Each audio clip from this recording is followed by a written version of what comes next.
Hey budget gardeners, Vita Loca here. Join me today as I give you a seedling tour. So let's go.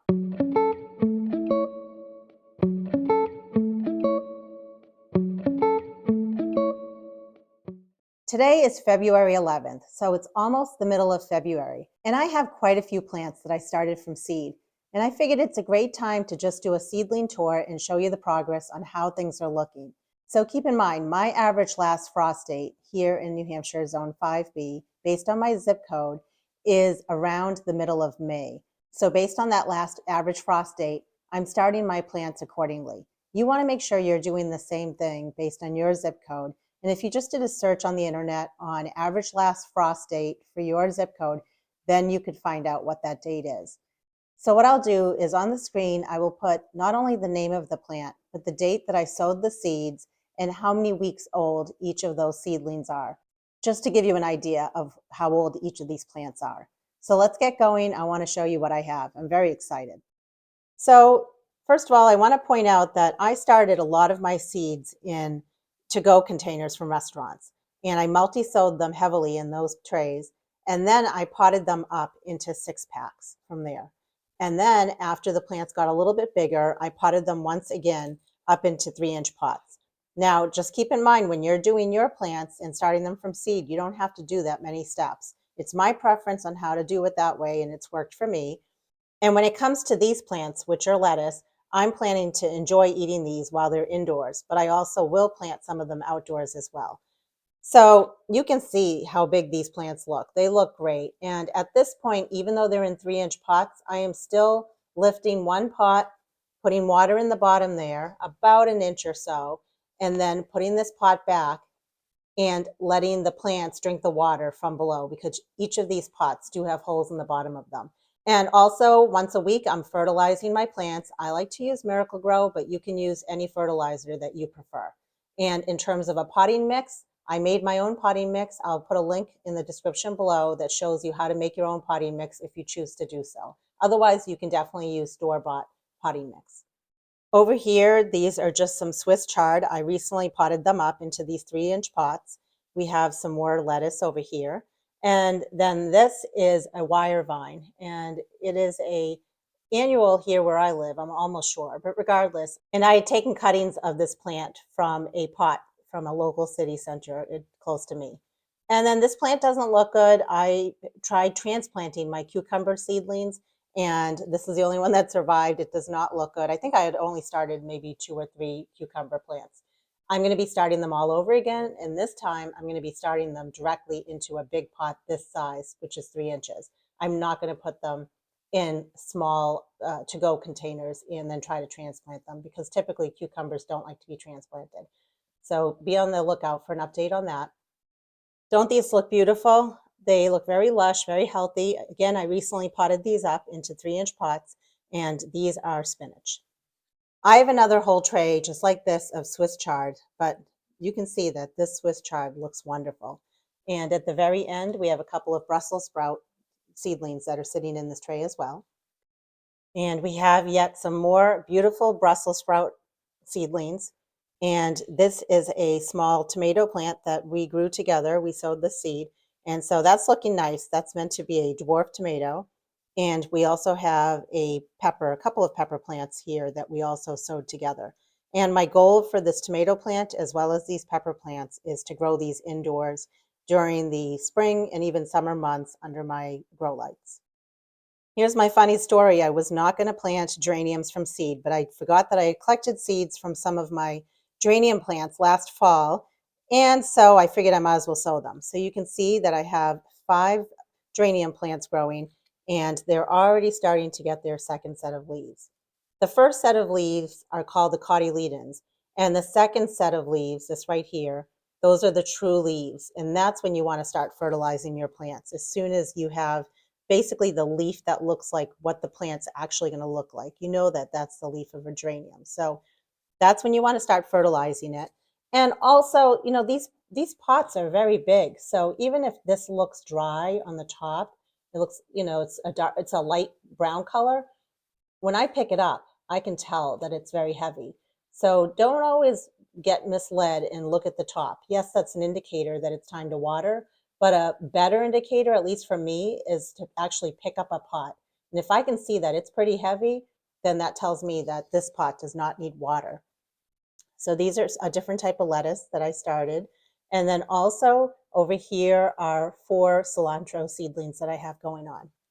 I made a lot of videos showing you how to collect your own seeds, and I collected the seeds of my pansies, and this was just a mix of some purple and some yellow pansies that I had, and you can see how beautiful they look.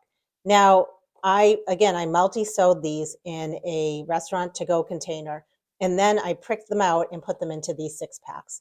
In case you're wondering, wow, full germination. It appears to be full germination, but it was actually just plants that I pricked out and placed into the 6-packs. But you can see that they already have, again, they have their true leaves. So at this point, they also are getting fertilizer. And I mix my Miracle-Gro fertilizer with my water. And again, I'm bottom watering all of these plants. And here are some more pansies. I collected the seeds last year. The seeds were Baker Creek Celestial Blue. It'll be interesting to see if these come true to the blue color. And over here, these are some sweet basil, and those are looking really good. I'm going to keep them in the 6-packs for now. And as they get bigger, then I can start harvesting them, and I can also bump them up into 3-inch pots. And then over here is also a different variety of a basil that was planted. So you can see there's 3 of those over there. I love growing begonias from seed, and I typically have grown wax begonias from seed, but this year I am experimenting, and I collected my own seeds from not only my wax begonias like I usually do, but also from tuberous begonias. And I was very pleased to see that those seeds germinated. So I have a couple of trays of the tuberous begonias. They're a yellow color, and they recently got potted up. And the reason I potted them up from a smaller tray into these 6-packs was because they were drying out very quickly, and I want to make sure that my plants survive. So being in 6-packs, they just have that much more dirt, that much more volume of dirt around them to give them a better chance of survival. So the tuberous yellow begonias are looking good.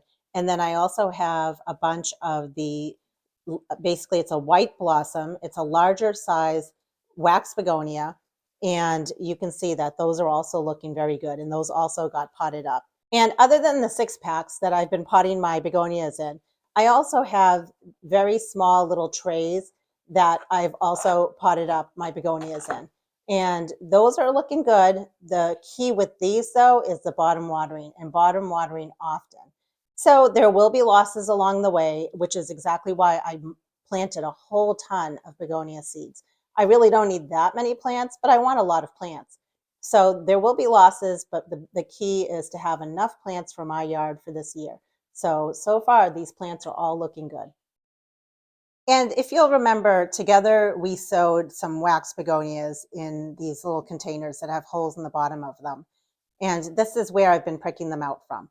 So you can see I still have a ton of plants left. There is some benefit in keeping the plants in this container because honestly, I've been keeping the saran wrap still on top of this tray in particular because you can see that there's a lot of room and the saran wrap's not going to hit the plants. And it's not adversely affecting the plants.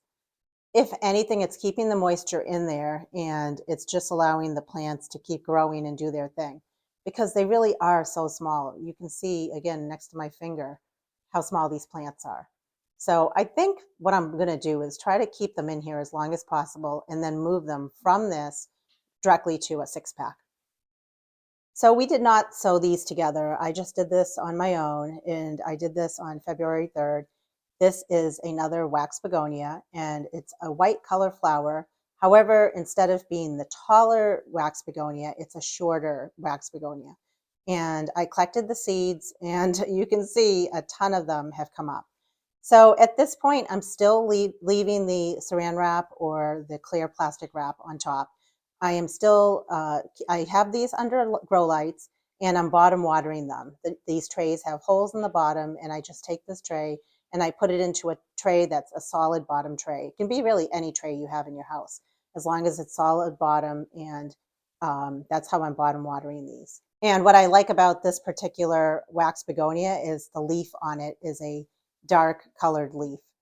And This is another one that I just sowed on my own, and it has a pink flower. It has a green leaf. I did not write down if it's a taller wax begonia or a shorter wax begonia, but it is a wax begonia where I collected the seeds myself from last year.